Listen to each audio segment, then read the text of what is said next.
So, another job for today. Nefit boiler. It's literally brand new. I came, I think a couple of days, well, about 2 weeks ago. Pressure keeps going down, so it's already back at 0.4. And the customer has to keep on topping it up. This is a brand spanking new installation. And where the water is going, God knows. So what I'm going to do is I'm going to walk the system. It's got underfloor heating on 2 floors and a couple of radiators. I'm going to check everything out. I've already checked the expansion vessel. Expansion vessel, as you can hear, is hollow. I personally think the pressure sensor in the boiler is faulty. So I've bought with me a new pressure sensor. And I've also bought an analog gauge. Pressure gauge. So what I'm going to do is I'm going to put the analog gauge, I'm going to remove this air vent and put the analog gauge here just to see, is the actual pressure sensor faulty?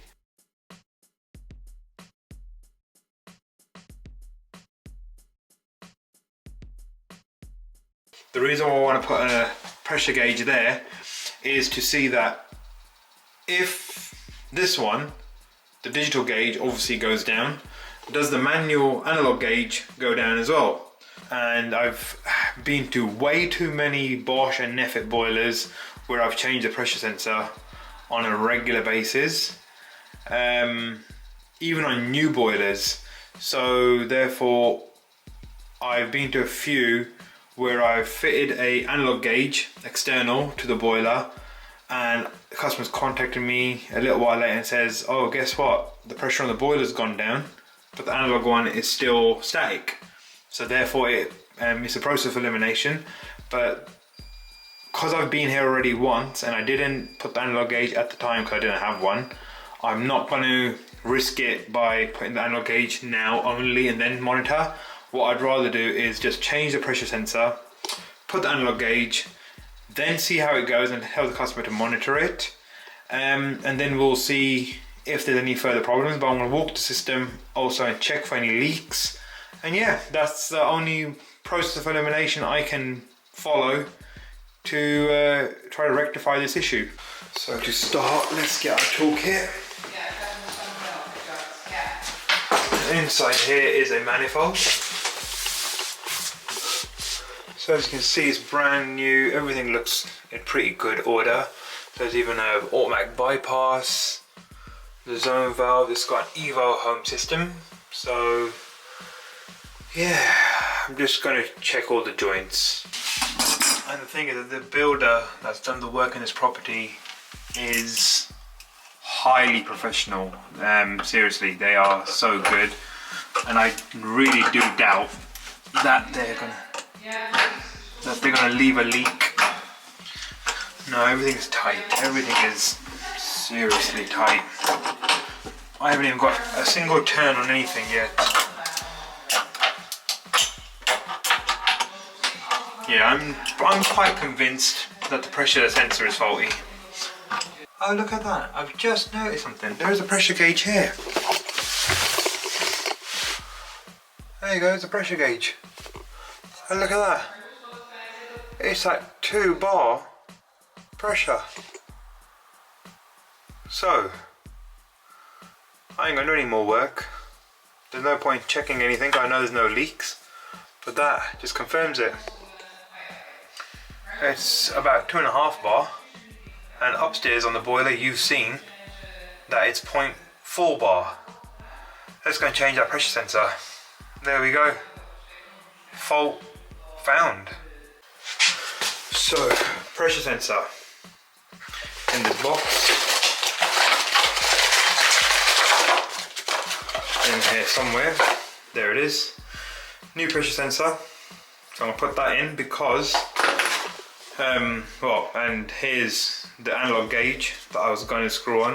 So it's 3/8, and then I've got 3/8 to 1/2 inch bush, and I was going to put that, like I said, on the expansion vessel just there. But there's no need for that because, as you saw downstairs, the pressure was 2.5 bar, but here it's saying P0.4. H07 means low pressure, top me up. And obviously it's too low, but we know that downstairs the pressure is at 2.5 bars. So let's get the cover off and replace the pressure sensor and get on with it. So this is good. Now to get this cover off, I always forget. Let's slide off, unplug it. Alright, that's unplugged. And yeah, see, everything is good. It's a brand new boiler. Where's the pressure sensor on this? Okay, condenser trap is out the way.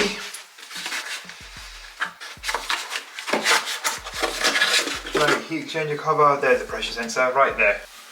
So there's the pressure sensor right back there.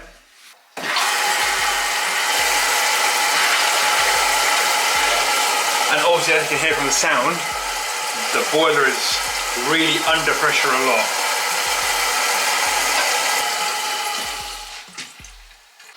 So pressure gauge is just back there. Let's get a clearer shot. That there.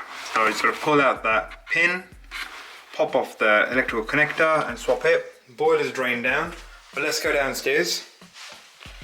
I want to go downstairs and check the pressure on that underfloor heating manifold to see if that is also showing 0 bar now. Then this way we can confirm that the pressure gauge is faulty, or the pressure sensor. There you go. So now, as you can see, it is, let's say, 0.5 bar. Obviously there's still some sort of static pressure. This is obviously on the ground floor and the boiler's all the way on the top floor, but that's a massive difference between 0.5 bar on the gauge. Yeah, 0.5 bar on the gauge compared to 2.5 that was here a little while ago. So let's pop this off, put the clip there, electrical connector off. Oh, and a bit of water.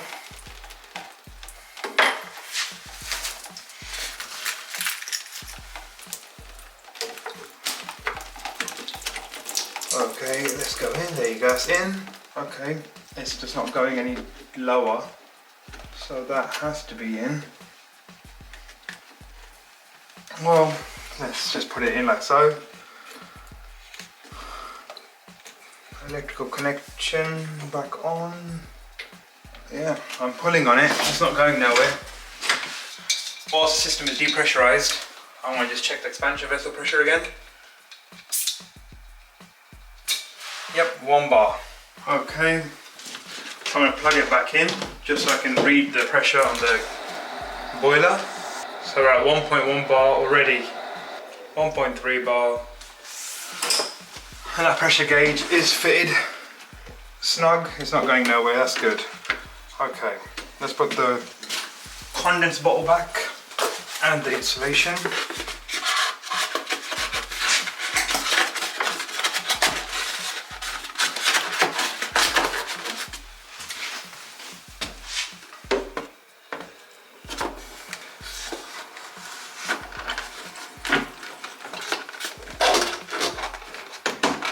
Right, that's that.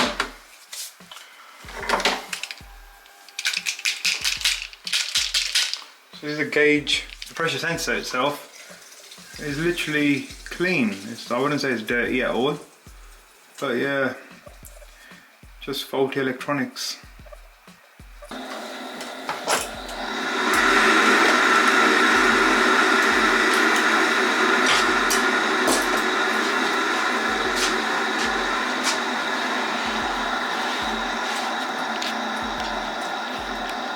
So boilers are light, 1.5 pressure. It's obviously heating the hot water tanks at the back there. So this is a stored Combi.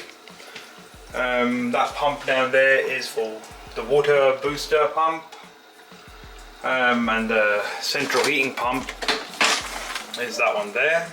So yeah, obviously this section is like a normal Combi, and only that pump section, this bit here, and the back is a stored combi. It's a stored hot water behind there.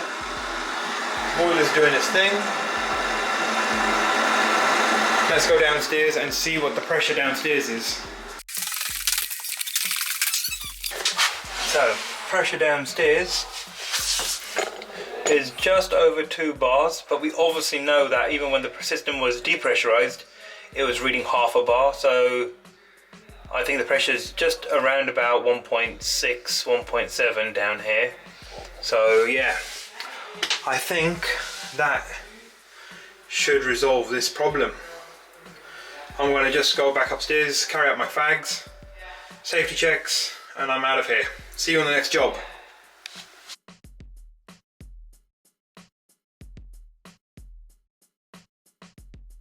So I'm on this job now, and on this job, customers having a new AC unit fitted here.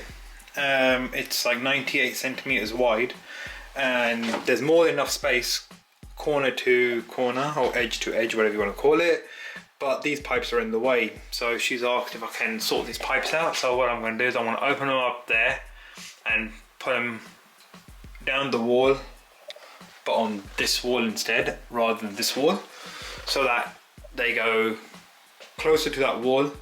And also what's wrong with this installation is that this radiator never gets hot fully because the flow and returns are upside down. So what I'm going to do is, well, what I was going to do, if I was not going to alter those pipework, I was going to this summer do it anyway, was to swap these flow and returns around just here-ish, like, you know, do something here to make it, or probably send this pipe to the other end. But this radiator does get hot, but it doesn't get hot, you know, as quick, and it does struggle. So therefore, sort it out by neatening the pipework and switching them around that way there. So yeah, let's get on with it. So rad's drained down.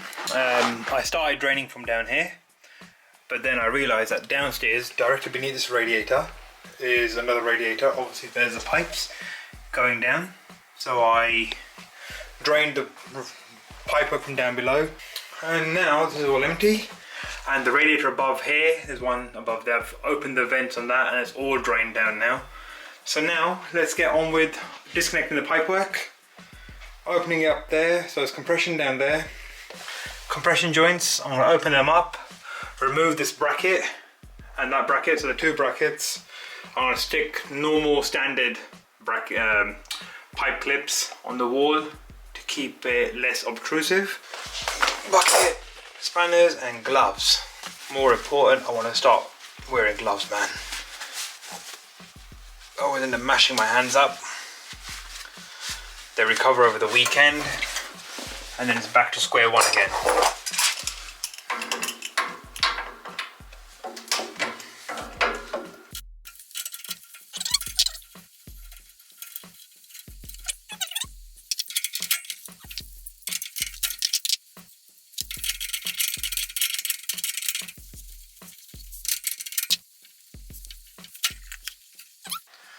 A little bit of water in this one. So what we'll do, there's a compression T just here. I'll undo that. Just give it a crack open. That's it, done. And that can just be drained a little bit more. Good old Wira Joker. Okay. That's the 2 brackets undone, and now I'm going to undo the pipework at the top. So here's the clips I'm going to use. Basically, I think I'm not going to stick them together, like, you know, you can, because the problem that we have on this job is not that it's sticking out widthways, it's just that the pipes need to be as flush, as close as possible to the wall. So I'm not going to stick them together. I'm going to keep them spaced out a little bit. So that's clipped like so, and there we have it.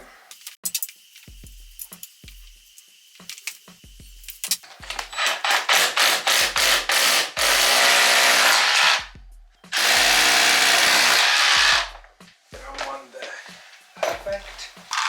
6mm raw plugs and 40mm screws. They're more than sufficient for this job.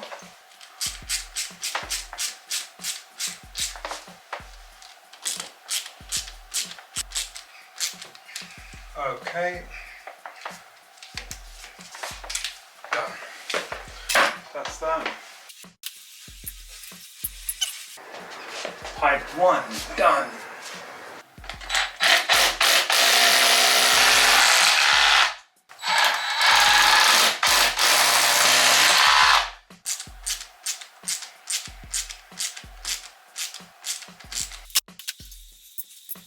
That's 3 pipes, good. And now to just measure to confirm that we have 98 centimeters. We are 1015mm, so yeah, just over 101 centimeters. So 98 centimeter can just fit nicely. Perfect. Great. The flow, because that's flow, I want to connect to the top one, which actually works out perfect for the way the pipework is, yeah. So the actual crossover that was done when the pipe goes up there was all wrong. That's where it was a mistake, so I can already straighten it up and make it neater perfectly already. Great. This one can get pulled down a little, and we'll go straight across. From here to here.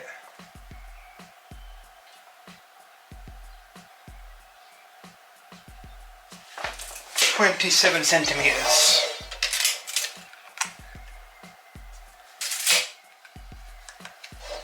The pen is from Velocity. Good old Velocity. I replaced the blade also on my cutter, and it actually now cuts super quick. There you go. Just what you get an olive. Alright, and the next pipe I need to cut is 32 centimeter.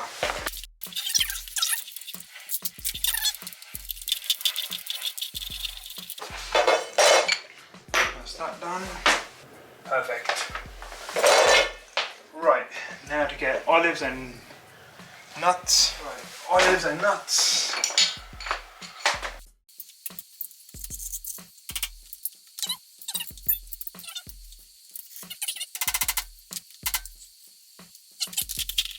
So now all I got to do is crimp them. Let's press the fittings together. So yeah, Rothenberger TT Compact.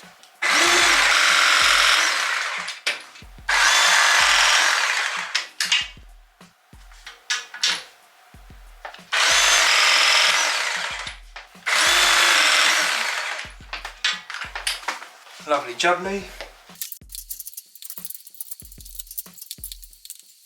Okie dokie, done. That's that part. Done. And now this part of the job. Let's first spill this water. I'm going to cut this with the angle grinder to start with.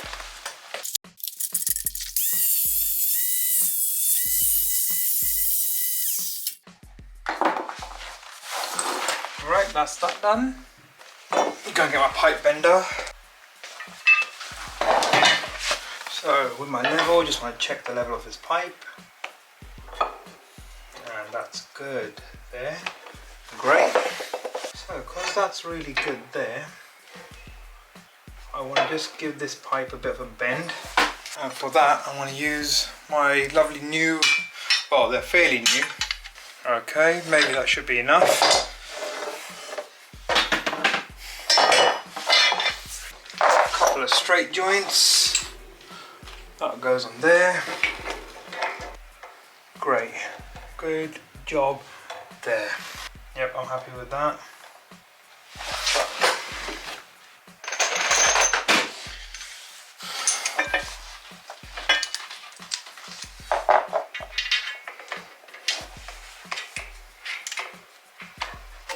Okay. Line this up. Yep, that's parallel with the skirting board. And then cut that one.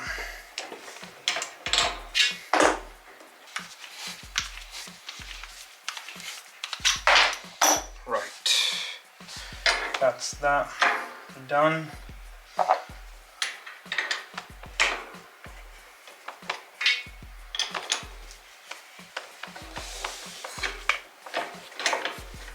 That's that one done. Okay.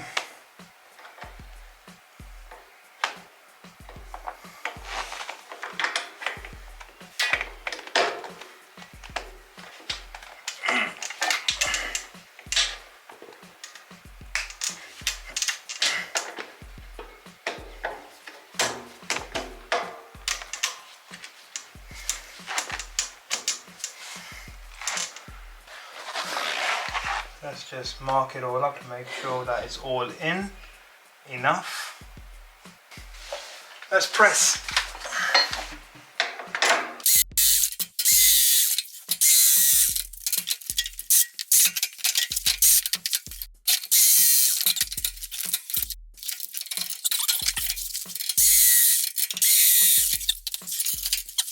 Now check the level of this one. Also good there.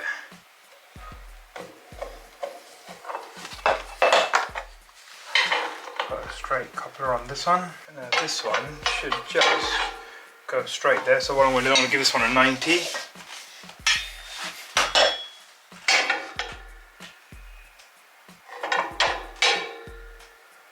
About there.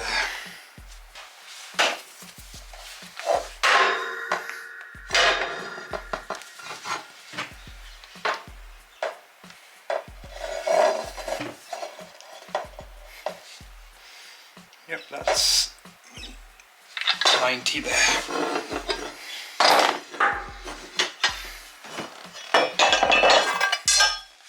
And there we have it. A 90 pulled. As you can see how nice and neat that bend is.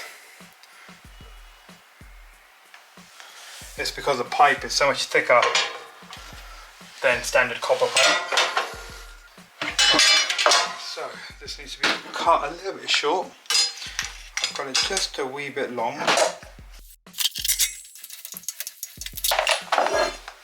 Okie dokie. In that goes, like so.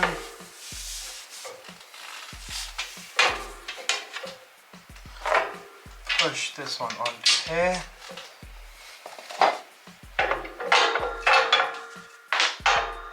Level on here. That's level there.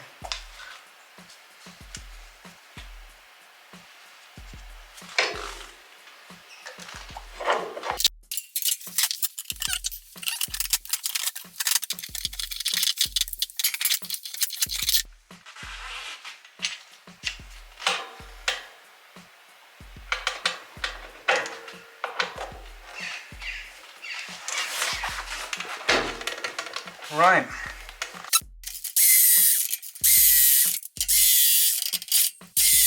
Guys, I'm done.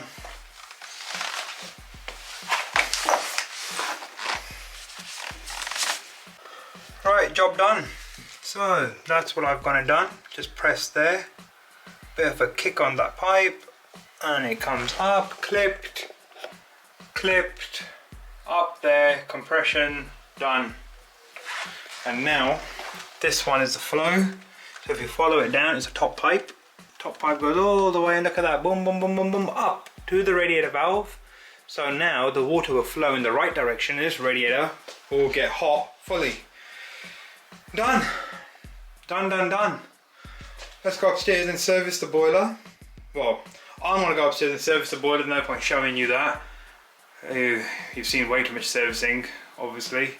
It's just a Romeo Tezera, and plus I installed it 2 years ago. So therefore, it's just safety checks, to be honest. I'm not even going to strip it and clean the heat exchanger because it's only 2 years old. But I'll just carry on my safety checks, check the expansion vessel, but I'm happy with that.